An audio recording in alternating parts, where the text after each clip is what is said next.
Kendall Waston gave a country devastated by Tropical Storm Nate something to cheer about last year, sending exultation surging through the hearts of Los Ticos and their fans, with his 11th-hour goal against Honduras to send Costa Rica to the World Cup. He gave them pride. Last week, he salvaged their honor. Vancouver Whitecaps centre-back and captain was his country's only goal scorer in this year's tournament, slamming home a header in a 2-2 tie with Switzerland last Wednesday, as Costa Rica ended the World Cup without a win. A country celebrated as he was engulfed by his teammates in a roiling swarm of white jerseys and head slaps, but Waston's thoughts turned to the stands, where his wife Priscilla celebrated. "It was very special. When I scored, it was a nice moment, a great feeling, and I remember watching my wife, and she was so happy," Waston said Tuesday. "For me, her happiness was amazing." The Ticos were already eliminated from advancing beyond the group stage after losing their first 2 games of the tournament. Waston sat out both, but he started the 3rd game against Switzerland. He was a national hero already thanks to his goal in qualifying, but his header in Russia will make him a national icon.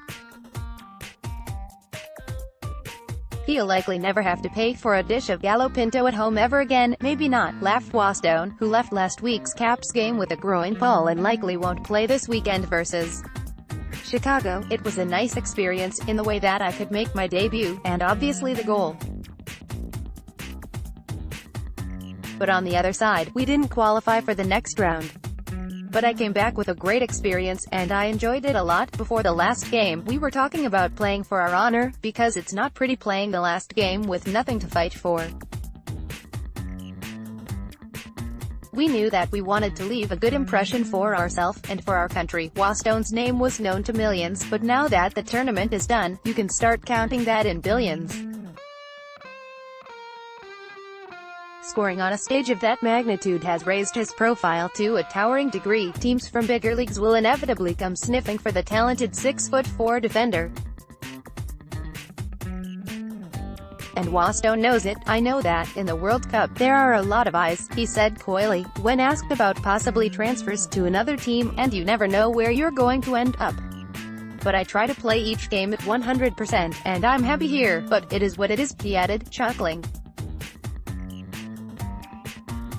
Vancouver Whitecaps Kendall Waston and Tim Parker-Wright formed an imposing centre-back partnership for the Vancouver Whitecaps the last couple of seasons, before Parker was traded away to the New York Red Bulls in the off-season. Photo: Daryl Dike. Canadian Press Files. Daryl Dike. Canadian Press Files. If that would happen, it would spell the end of an era for the Caps' defense. The impact of Tim Parker leaving, we'll get to that in a moment, undercut their defensive integrity, but the loss of Waston would be catastrophic. He's been his usual imposing self this season, currently second in clearances, 63, and aerial battles 138, and leading the team in shots blocked, 13. The 2-time Whitecaps Player of the Year, he's also been in the top 3 in voting for MLS Defensive Player of the Year twice in the past 3 seasons, last year leading MLS with 104 headed clearances. His defensive efficiency is unquestionable. But Waston leaving would be also devastating for a team suddenly searching for offense, specifically on what used to be a strength, set pieces. The Caps didn't get one this season until May 11, after leading the league with 18 last year, 4 coming from their big centre-back. They have just 2 this year, 1 coming off of Waston's head. "The deliveries have been there. I think we've missed a number of chances, whether it's from free headers or bad misses, and that's the reality of what we've done in open play as well," said coach Carl Robinson. "You have to give credit to other teams sometimes for marking, and our movement needs to be better in the box. On the weekend, we got into some good areas from set pieces, but we mistimed our jumper, someone blocked us, and that wasn't happening last year." It's clear how big of a factor the departure of Parker, sent to the New York Red Bulls in a trade for Felipe, has been. With Waston's former partner in heights, the Red Bulls lead the league in set-piece goals 20, and headed goals 9, while Parker and Aaron Long have combined to put New York atop the league in aerials 120.2 per game, as well. The Caps have been blank the past 2 games, though the road to defeat was drastically different in the 2 losses.